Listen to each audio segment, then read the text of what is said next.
Hello, everyone. Again, this is Antonio, and I'm coming at you with another exciting video.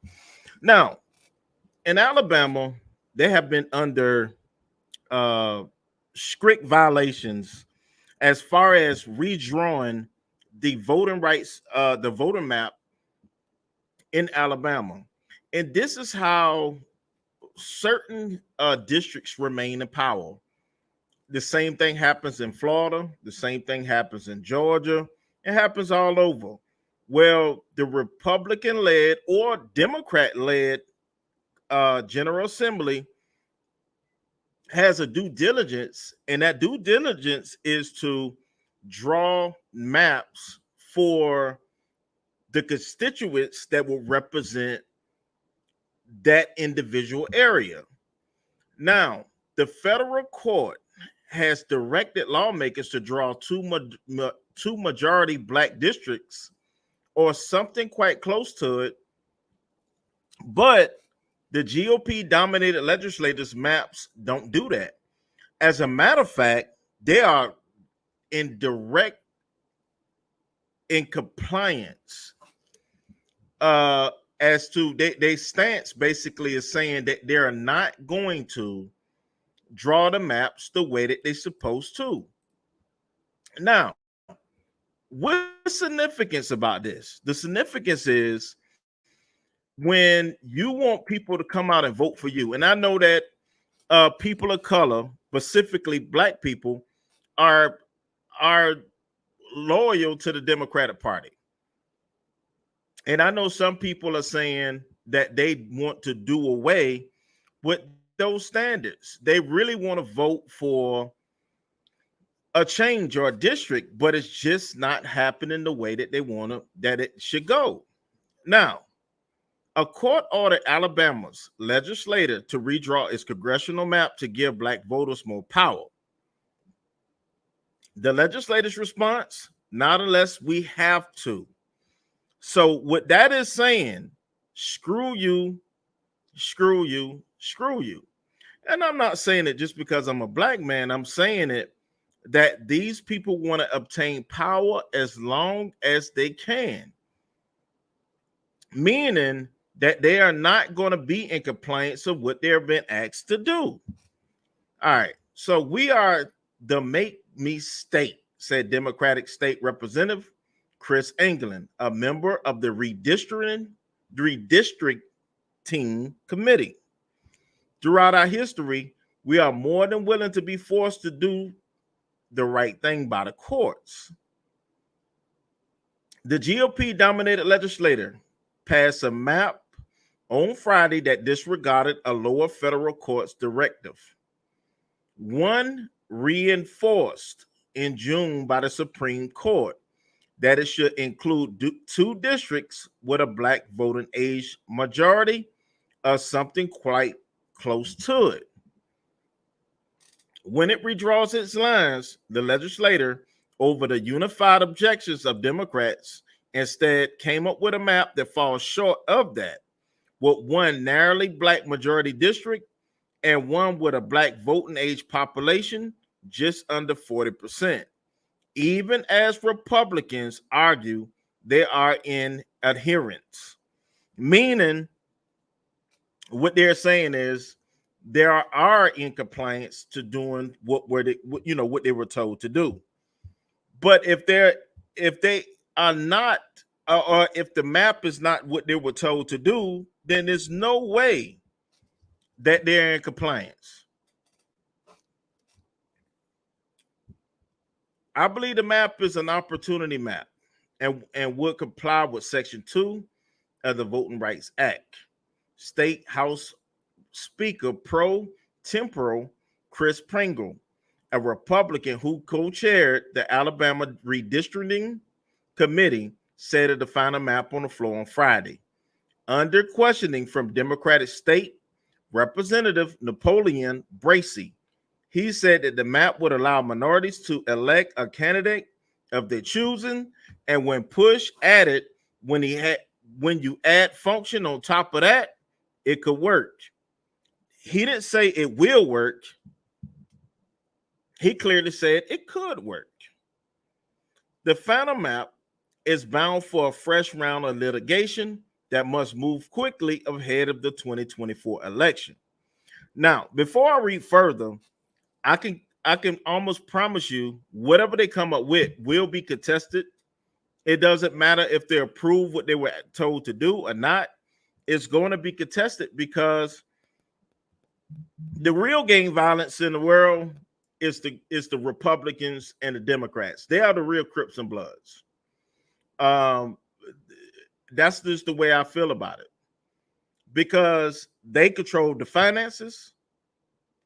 Sometimes they genuinely do not like each other, and if you dig deeper, you could be a felon, a drunk, a drug addict. Sometimes these guys could be a gambler. They could be whatever they want to. Once they're elected, they're elected. And when you pull back the layers, these guys are not clean. They're some of the worst gangsters in the world, because their job is to make money underhandedly as long as they can. And that's when you see rich guys, multi-rich guys. Sometimes what they do, they still get into politics. Why would a billionaire want to get into politics where he's only going to make $300,000 to $400,000 a year? It's so you can move the needle for your constituents. That's the way it works. Republican-dominated legislators in the South have looked to circumvent racial gerrymandering provisions in the Voting Rights Act for decades, arguing that they have drawn their lines and ultimately result in less minority representation across the South. So when you look at Congress as a whole, it's majority white, and it's majority white men, and that's by design.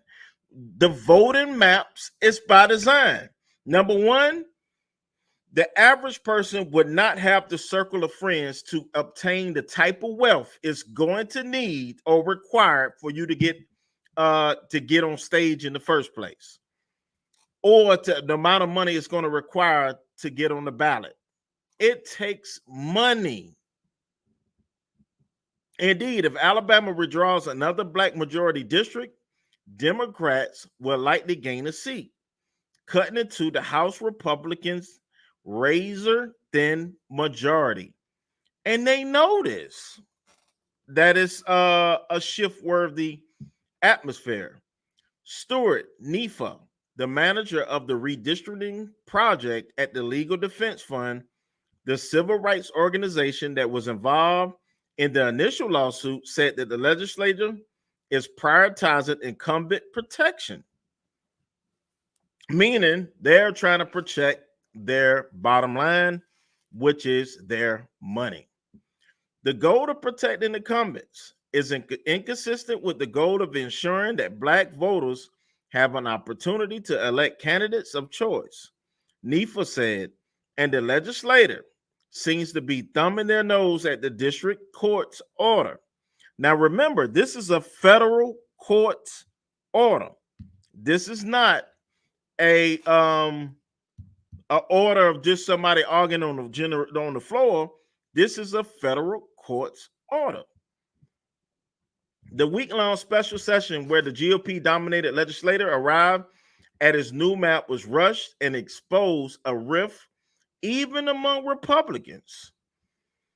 On Wednesday, a House passed a map with one majority black congressional district and one with a bit over 42% of black voters. The same day, the Senate passed a map with an even lower black population in the second district at 38%.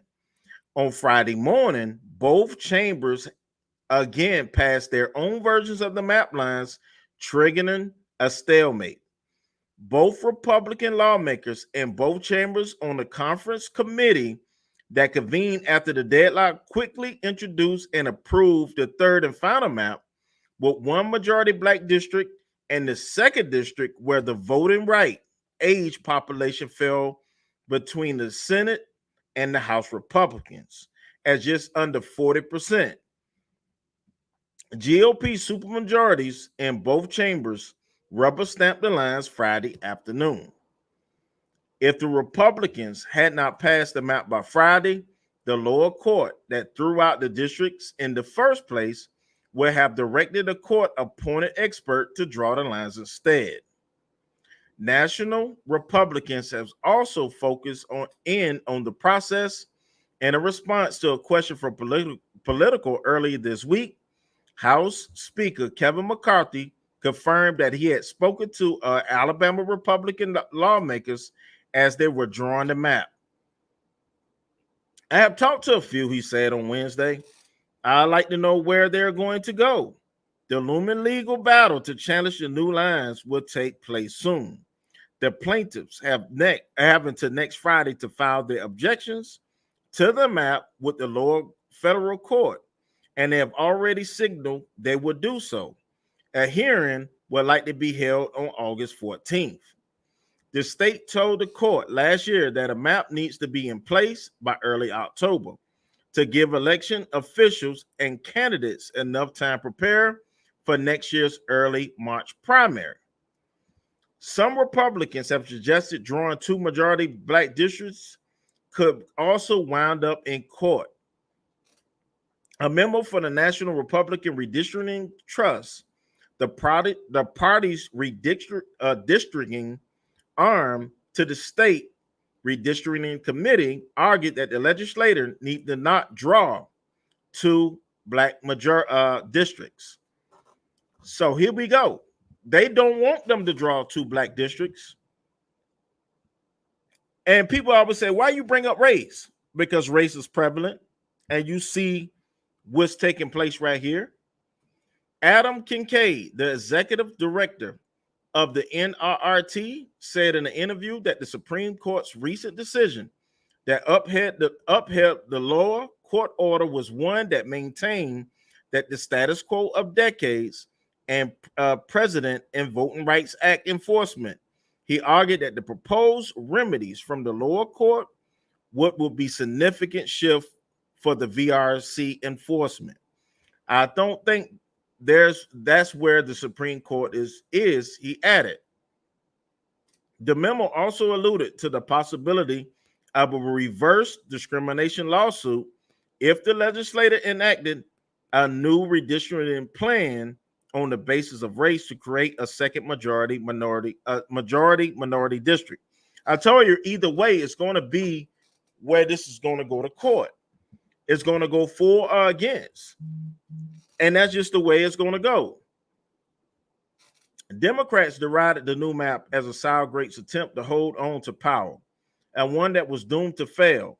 Marina Jenkins, the executive director of the National Redistricting Foundation, which is an arm of the Democratic Party's main redistricting organization, said Republicans are playing a game of chicken with the court. Yet Republicans are eager for the fight after the Supreme Court ruling last month, said Attorney General Steve Marshall, said that while the decision was disappointing, the case is not over and that the state will ultimately be vindicated. Marshall also sent a letter to the redistricting committee earlier this month, arguing that in light of the Supreme Court's recent decision ending affirmative action in college and admissions, adopting the map, which race predominates, could violate the Equal Protection Clause. His memo is an early sign of arguments some conservatives could make in future litigation that could ultimately look to chip away at the Voting Rights Act once again. And some Democrats fear that this map is merely a pretense for Republicans to do just that. I think this is another attempt to use something that's early, not compliant, illegal to either run the clock out or to enforce us to use the legal map in 2024, or to take another stab at allowing the Supreme Court to accept their map and get rid of Section 2 of the Voting Rights Act, said England. So clearly you see what's at stake and what's going to go on, and that is that they are antagonizing the court and they're playing the long game. They have no fight into doing what the court say. And what they may do is stick around to make it work into their favor. So this is Antonio with Team Tiggio. Please like, comment, and subscribe. And once again, we will see you in the next video.